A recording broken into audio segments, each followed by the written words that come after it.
Hello and welcome into another episode of Locked On Wolves. Today on the show, the two things I'm most concerned about related to the Timberwolves down the stretch of the regular season. And no, it's not simply reintegrating Karl-Anthony Towns. A couple other things I'm keeping my eye on. Also, a look at Kyle Anderson's season today, and a couple interesting notes there, and a preview of Wolves-Celtics, a peek at the Western Conference standings heading into play on Wednesday. It's all upcoming in the show. Welcome in. You are Locked On Wolves. You are Locked On Timberwolves, your daily Minnesota Timberwolves podcast. Part of the Locked On Podcast Network. Your team every day.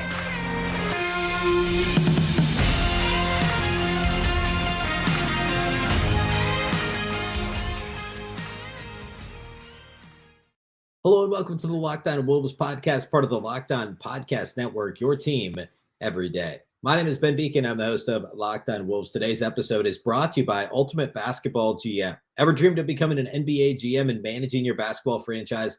Then this game is definitely for you. To download the game, just visit ultimatebasketballgm.com or look it up on the app stores. Our listeners get a 100% free boost to their franchise when using the promo code LOCKEDON, all caps, in the game. Happy Wednesday, everybody. Happy Hump Day and happy Timberwolves game day. The Wolves take on the Celtics back at Target Center this evening.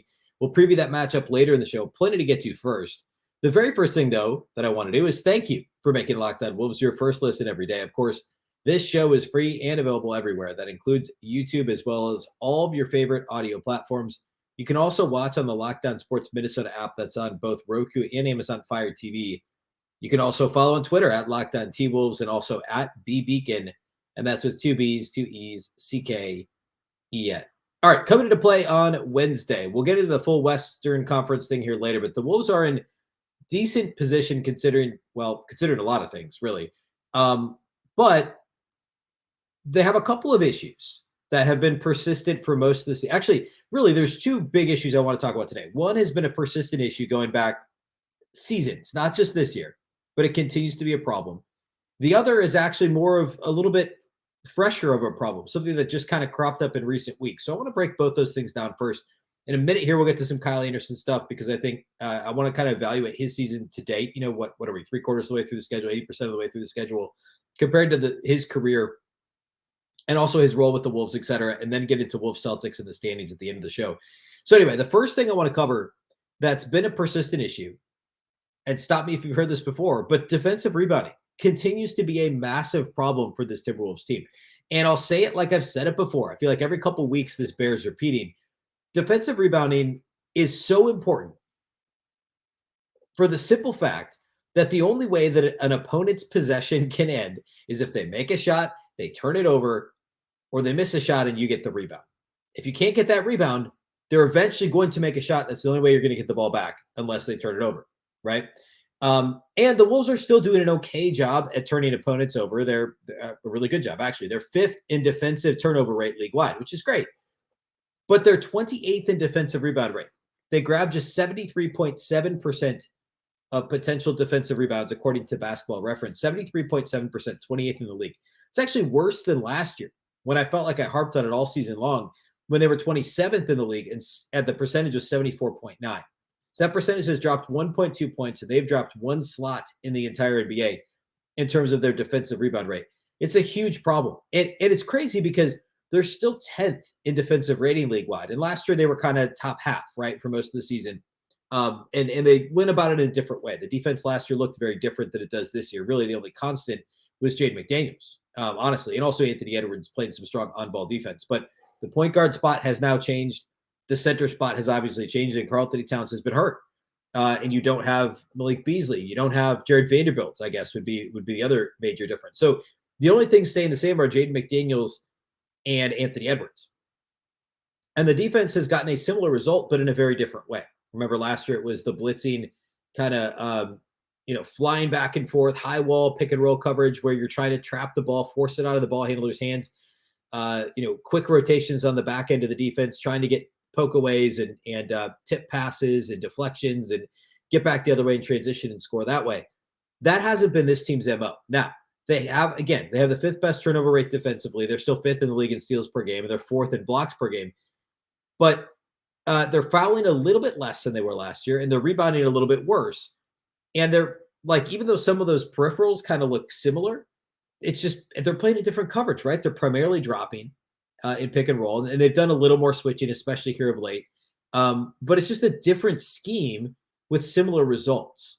Defensive rebounding, though, has been the one constant that's an issue. And you'd assume that they'd be much better at it this year. Rudy Gobert is still really a top 10 rebounder league-wide, but nobody else on this team has really proven themselves as a strong rebounder. Now, of course, Karl-Anthony Towns being injured has a lot to do with this. Now, he struggled. He was having by far the worst rebounding season of his career through the first 21 games of the campaign, and now he hasn't played since late November, but his rebound numbers were the worst of his career. Naz Reid's have actually been the best of his career in a primarily a backup center role. But all the other positions are rebounding so poorly. We'll talk more about Kyle Anderson later in the show, but he's having his worst rebounding season in a while, maybe even in his career. Anthony Edwards has improved a little, kind of incrementally of late, but got off to a slow start rebounding the ball. And the backcourt's been miserable rebounding the basketball all season. D'Angelo Russell was bad. Other guards that saw some rotation minutes, Austin Rivers, Bryn Forbes, were practically historically bad in terms of rebound rate. Mike Conley hasn't done much since he came over. Jordan McLaughlin, for his size, is okay, but there's no strong rebounders in the backcourt for Minnesota, and the wings are just okay. Jaden McDaniels, to me, and I've said this before, would be the number one culprit in terms of size, skill, opportunity for guys who don't rebound consistently. He had just one rebound. I think that was just the other day. I think that was the Monday win over Atlanta. He had one rebound in that game in 30, or I guess he only played 28 minutes. But the rebounds have not come consistently for Jaden McDaniels. I'm going to pull up his game log real quick and hopefully back up what I just said. But his rebound rate is a career low 7%. For his career, he's 8% over the almost 3 seasons of his career. You look at Jaden McDaniels' game log. He had 1 rebound against Atlanta, 3 against Brooklyn, 3 against Philadelphia.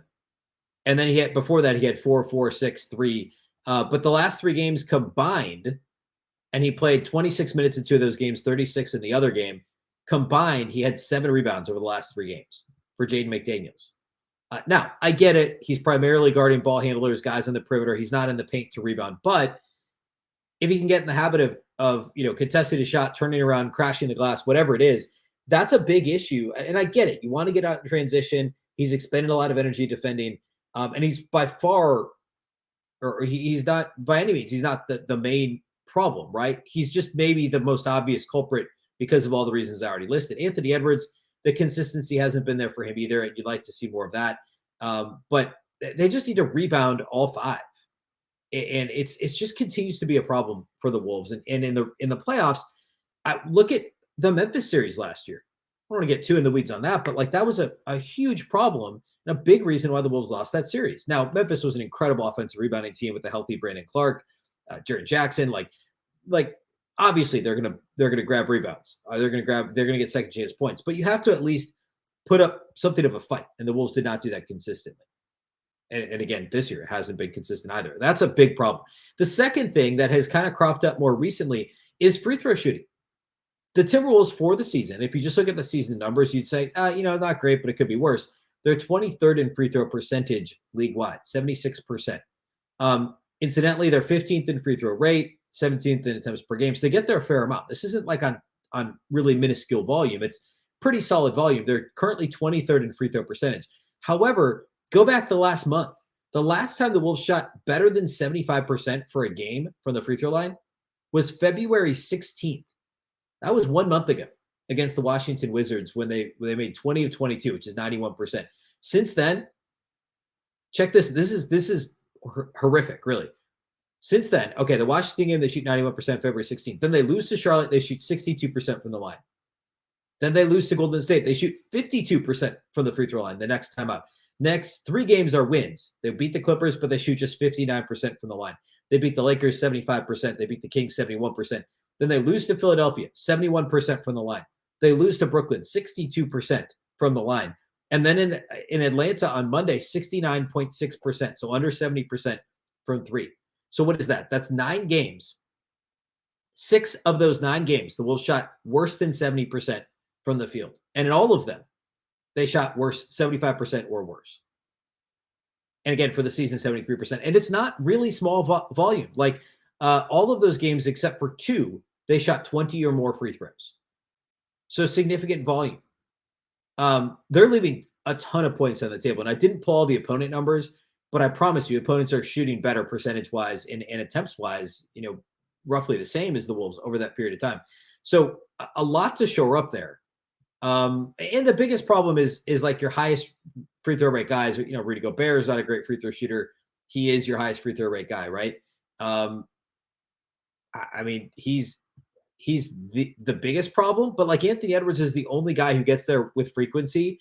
That's an above average free throw shooter with Towns out, right? Ant averages almost 5.5 free throws per game, 77% from the line. Gobert's 5 free throws a game, just a hair under, 65% from the line.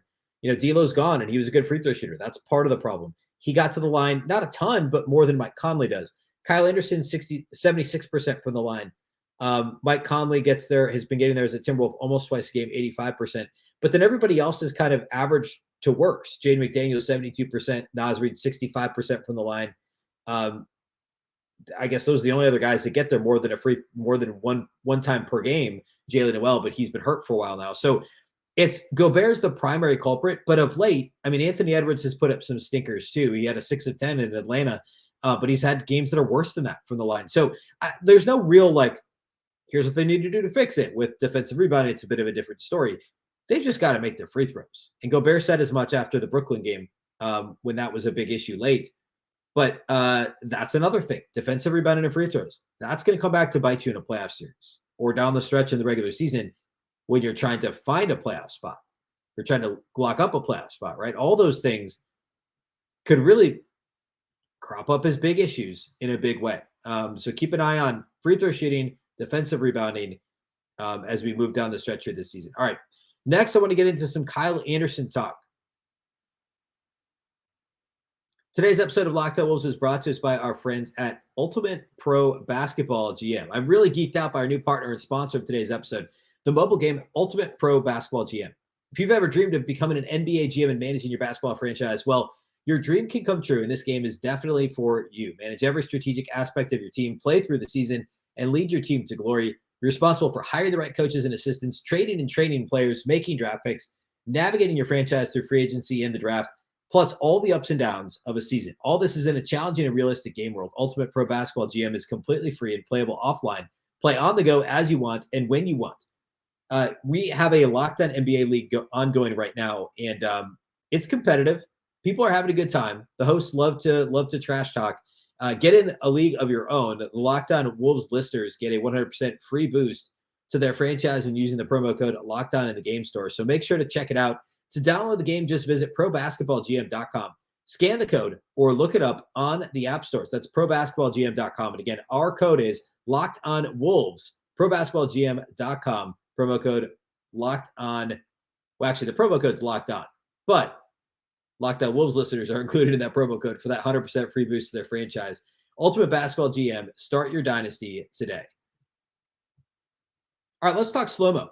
Kyle Anderson has had a phenomenal season to this point for the Wolves, arguably the best season of his career. There's, of course, a few different ways we can measure that. I mean, like if you're looking at straight points per game, obviously it's a bigger part of Memphis's offense a couple of years ago for a good Grizzlies team. That was the team that kind of started to break out. Just a couple of seasons ago, that was the second COVID shortened season. And last year he was a solid rotation piece for them, but was moved to the bench. He's playing more this season in terms of his minutes are more in line with where they were 2 years ago in Memphis, but he's having a career best shooting season. From the field, he's shooting 51.8%, which is his best mark since his first year in Memphis back in 18-19. His three-point shooting percentage is much better than he's ever shot in his career, 43.8%. His next best mark was 2 years ago at 36%. Now, the volume's down from where he was a couple of years ago, but the percentage is way up. His two-point shooting percentage is above where it was last year. So his effective field goal percentage is the best of his career right now, 56.6%. And a reminder, effective field goal percentage, it takes into account basically it adjusts for three-point shots being worth more than 2-point shots. So it's a better way to measure things than straight field goal percentage. So his effective field goal percentage is the best of his career, just a little bit better than his first season in Memphis and back in 18-19. He's getting to the line more often than he did in 3 of his 4 years in Memphis, and his free throw shooting percentage is also the best that it has been since his third season in the league, and his volume is much higher than it was then. So he's 4 points above his career percentage from the free throw line as well. So regardless of where he is on the floor, Kyle Anderson is having the best shooting season of his career. A lot of Kyle Anderson's rate-based numbers look much better too. In fact, right now he's averaging a career best, or excuse me, his assist rate is a career best by far, 21.4% assist rate. His next best season was, again, 2 years ago in Memphis, which is a little over 18%. And it's funny because he's playing more power forward than he did. He played some kind of almost point forward early in his career with the Spurs, did that a little bit with Memphis, transitioned into playing a lot more power forward the last couple seasons, even some small ball five with the Grizzlies and a little bit this year with the Wolves too. But the assist rate is way higher because he's actually initiating more offense. And part of that's because earlier this season, D'Angelo Russell likes playing off the ball. The Wolves have been, Mike Conley is a point guard by position title, but doesn't actually initiate the majority of the Wolves offense all the time. A lot of times he's bringing it up the floor and getting it to Ant, and then Ant is initiating, or Kyle Anderson is initiating, or Anderson's on the floor with the second unit and is running things. The 21.4% assist rate is, like I said, by far a career high. And I think it's more a function of how he's being used than like all of a sudden he's a better passer than he used to be. But it almost seems like he's really coming to his own. Is like, hey, this is my role. I'm a point forward now, and this is what I do. Now his rebound rate is down. It's actually a career low right now, which has been remarkably consistent. Last season was a career high, but every other season for Anderson was between 11% and 11.5%. And again, part of this is we're seeing him pulled further away from the basket. He's switching more defensively. He's on the perimeter a little bit more often. And he's offensively, he's just not really in the mix to offensive rebound, which has never been a huge part of his game anyway. But he's typically being pulled a little bit away from the basket. Defensively, the metrics are all really positive. He has a career high block rate as of right now, and his steal rate is right in line with his career average.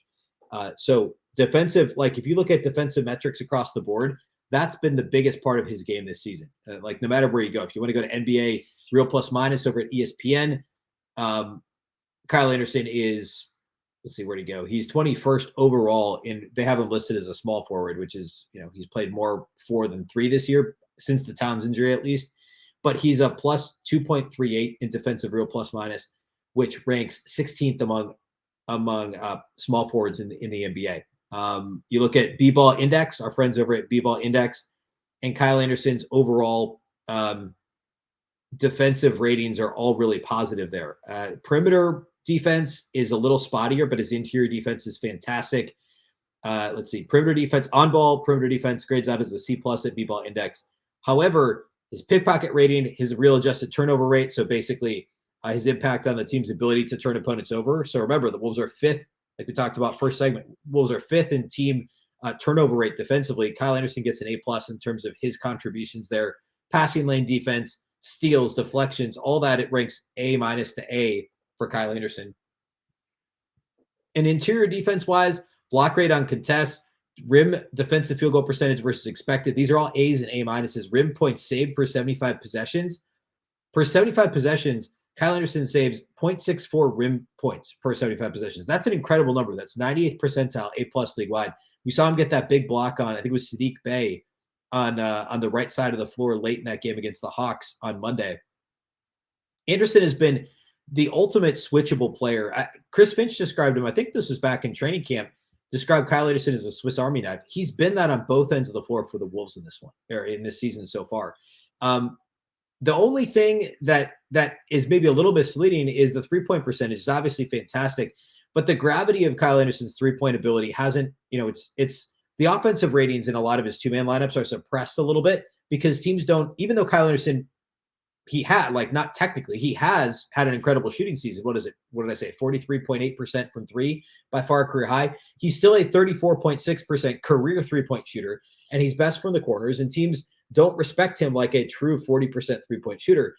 So the gravity of his three-point ability isn't quite the same as it would be for really any other 40+% three-point shooter, because again, the volume is only about an attempt and a half per game. So offensive ratings with Kyle Anderson on the floor take a small hit because of that, but he's been so valuable against the zone, which zone defenses really gave the Wolves trouble, especially early in the season. And he's been fantastic defensively. So he's obviously been a clear plus. And Marnie Gellner said this on the postcast the other night. He's going to go down already as one of the best free agent signings in Wolves history, just in this season alone. And he's been invaluable since Karl-Anthony Towns got hurt. So I guess the cliff notes are best shooting season of Kyle Anderson's career, best passing season of his career. arguably the best defensive season of his career. And, really the only thing that we've seen dip at all would be, rebounding. And that's, again, because of the shifted role. So when Karl-Anthony Towns comes back, I'm curious to see what that looks like in terms of, what is Anderson. I'm sure he still starts at the 3 once Towns eventually gets to the starting lineup. But if Towns comes back on a minutes restriction and plays off the bench, which I could certainly see, I think Anderson splits his minutes between the 4 next to Rudy Gobert and the 3 when Towns is in the game and crunch time, et cetera. And I think he'll be used very similarly defensively. I guess maybe even a little bit more on the perimeter. But the rebound becomes less important if he slides a notch down the position chart and he goes to third, plays more of the 3 than the 4. So all that to say, a career Kyle Anderson season to this point, there's still, he's played 56 games. There's still 12 games left in the season, something like that. So he's going to end up playing hopefully close to 70 games here, which is right in line with what he's done for his career. And everything, rate base wise and percentage wise is going to look right in line and generally better than what it's been so far for his career. He's been just, like I said, an invaluable addition to the Wolves to this point. All right, let's close the show here today by talking Wolves-Celtics. We'll also talk a little Western Conference standings. That's all upcoming. Today's episode of Locked On Wolves is brought to us by our friends at FanDuel. The midway point of the NBA season has come and gone, and now is the perfect time to download FanDuel, America's #1 sportsbook, because new customers get a no-sweat first bet up to $1,000. That's bonus bets back if your first bet doesn't win. Just download the FanDuel Sportsbook app. It's safe, secure, and super easy to use. Then you can bet on everything from the money line to point scorers and three-pointers drained. Wolves-Celtics on Wednesday. I would take, I don't know, that's a tough one to I don't know. I feel good about Rudy Gobert. I think I was off on his rebounding on Monday against the Hawks. I thought he'd be over. He only had 8 boards. I'd go rebounds over for Rudy Gobert in this one. I feel good about it. The Celtics aren't a great offensive rebounding team. They're a really good defensive rebounding team, but I think Gobert can have a big rebounding game. So I would take his points over if you check out those props over at FanDuel. Also, just go check out the line for the game. The Wolves are at home. Celtics have been struggling. I'm guessing Boston's favored by a couple points, maybe 3, 2.5 or 3. So go check that out. FanDuel even lets you combine your bets for a chance at a bigger payout with the same game parlay. Don't miss the chance to get your no sweat first bet up to $1,000 in bonus bets when you go to FanDuel.com/lockedon. That's FanDuel.com/lockedon to learn more. Make every moment more with FanDuel, an official sports betting partner of the NBA. All right, Wolves-Celtics on Wednesday night from Target Center. After a 1-game road trip, the Wolves get rewarded with a 1-game homestand against the Boston Celtics. The last time the Wolves faced the Celtics, similar story. So Boston's been struggling. Boston has lost 4 out of their last 6 games. They're coming off of a 2-point loss at Houston on Monday. And, mixed in there, they lost at Cleveland, a couple overtimes to the Knicks, lost to Brooklyn. So not a ton of shame in those losses. They beat Portland and Atlanta fairly easily prior to that. But still, lost 4 out of 6. Bigger picture, they've lost, 5 out of their last 8 games. And the Houston loss is obviously gross. The last time they took on the Wolves, Boston came into that game having lost 3 in a row. Let's see. Who was that against? They were against bad teams too, if I remember right. This was back right before Christmas. Yeah, they lost twice to the Magic and lost to the Pacers right before taking on Minnesota. And they beat the Wolves by 12 points in Boston. Minnesota had been playing well, and that they had won 3 consecutive, and then that was their second straight loss. And then that plunged them further into what ultimately was a 6-game losing streak spanning right before and after Christmas for the Wolves at the time. So Boston was struggling, and they used the Wolves to get right. They haven't been struggling quite as badly here lately, but again, coming off that Houston loss, we could have a similar feel to this game, Wolves-Celtics. And Boston, they're one of the best teams in the league, of course, right?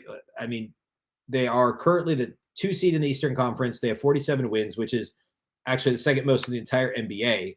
Their winning percentage is greater, and the number of wins is greater than the top 2 seeds or the top seed in the West of the Denver Nuggets. So Boston's the second best team in the league record-wise. And on Basketball Reference, they have the 4th defensive rating, 4th best defensive rating in the league, and their 3rd in offensive rating.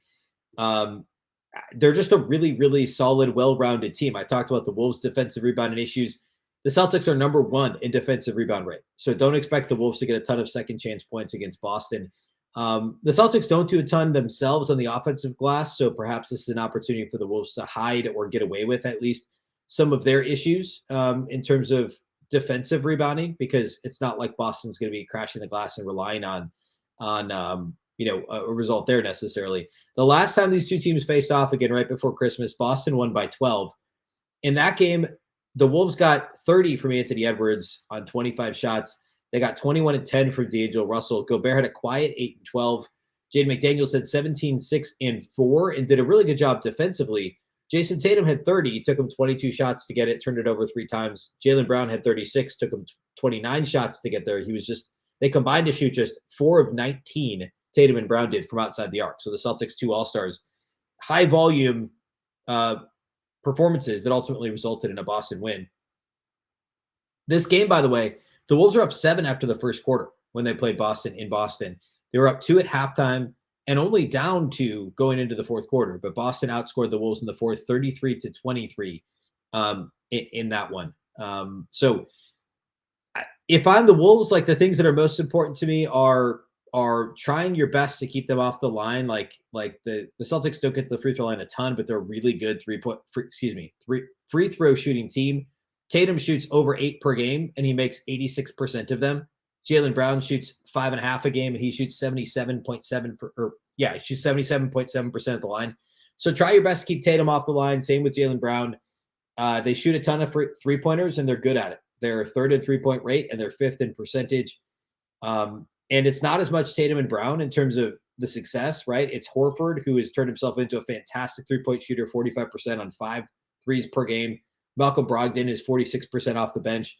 Sam Hauser, rotation piece for them, 41.7%. Tatum and Brown are more about volume than they are anything else. They're each, Brown's 33% for 3, Tatum's 35%, but they get to the free throw line a ton, and Tatum is dynamic in so many ways. He's averaging 30 points, 9 rebounds per game, and nearly 5 assists per game. So it's about running them off the three-point line, but not fouling them is maybe the most important thing. And the Celtics are relatively healthy. They're not going to have Robert Williams most likely in this game. Peyton Pritchard is also out for likely the duration of their road trip. So a couple of normal rotation pieces for Boston are out. But don't let that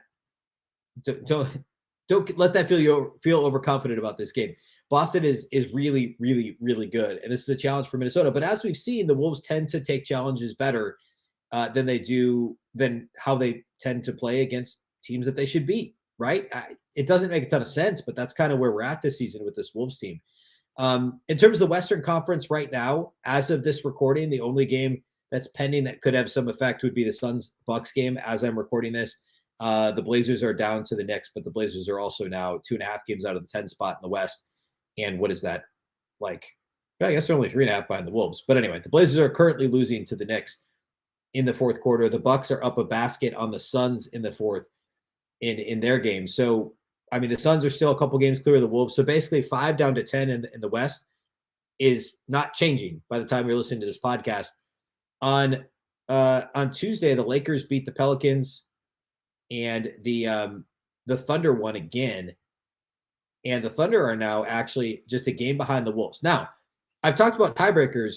Check this out. Between 6 and 10 in the West, it's Clippers, Wolves, Thunder, Mavs, Lakers. The Timberwolves have the tiebreaker against every single one of those teams. They already have it against the Clippers. They already have it against the Thunder. They have it against the Mavs, and they have it against the Lakers. So that's a really, really good thing because they're right in the middle of this kind of muddled muck of teams between 6 and 10. So if the Wolves win and the Clippers lose on Wednesday, say, the Wolves and Clippers will be tied in record, but the Wolves will have the tiebreaker and will be a game ahead or effectively ahead of the Clippers, and will be in the 6th spot in the West. The Warriors, by the way, have the same record. That tiebreaker is still in the balance. The Wolves are 1-2 against Golden State this year. They have one more game against Golden State, so they could at least pull that to a draw. And then they'd be in competition for the 5th spot in the West too. So that's very much still in play. But the Wolves are effectively, they're by the standings, they're game clear of the Thunder, Mavs, and Lakers, but they have the tiebreaker over all 3 of them. They're a game behind the Clippers, but also have the tiebreaker over the Clippers. So it continues to be just an absolute cluster of teams right there in the middle to bottom of the playoff and play-in race in the West. But Minnesota is in overall pretty good standings there, all things considered. After the Celtics game, it's this weird run of Western Conference teams for the Wolves. So after the Celtics, they turn around and play on Friday at Chicago, and then back-to-back Saturday at Toronto, Knicks on Monday at New York, before coming back home for another one-game homestand against the Hawks next week. So it's a continued run. Going back to that Philadelphia game, the Wolves are playing 8 consecutive games against Eastern Conference opponents. Just a very weird schedule quirk. And thankfully, the Wolves have started to right the ship a bit against Eastern teams here lately. But all that to say, Wednesday's game against Boston, obviously a big game. They're all big at this time of year. We'll go live for the postcast on Locked On Sports Minnesota on YouTube, myself and Marnie Gellner from Valley Sports North. So be sure to subscribe to Locked On Sports Minnesota to be notified when we go live. You can also listen to the audio of that postcast following the live show if you do miss it on any of your favorite audio platforms. You can find it on the Locked On Wolves feed there as well. A big thank you for making Locked On Wolves your first listen every day. Of course, this show is free and available everywhere, including YouTube, as well as all of your favorite audio platforms. You can also watch on the Locked On Sports Minnesota app on both Roku and Amazon Fire TV. You can follow on Twitter at Locked On T-Wolves and also at Beecken with 2 B's, 2 E's, C-K-E-N. Of course, the Locked On Wolves podcast is part of the Locked On Podcast Network. Remember, the Locked On Network is your local experts on all the biggest stories. Now make your second listen the Game to Game NBA podcast. Every moment, every top performance, and every result. Locked On Game to Game covers every game from across the NBA with local analysis that only Locked On can deliver. Follow Game to Game on Locked On NBA, available on the Odyssey app, YouTube, and wherever you get your podcasts. Once again, I'm Ben Beecken. This is the Locked On Wolves podcast, and we'll catch you next time.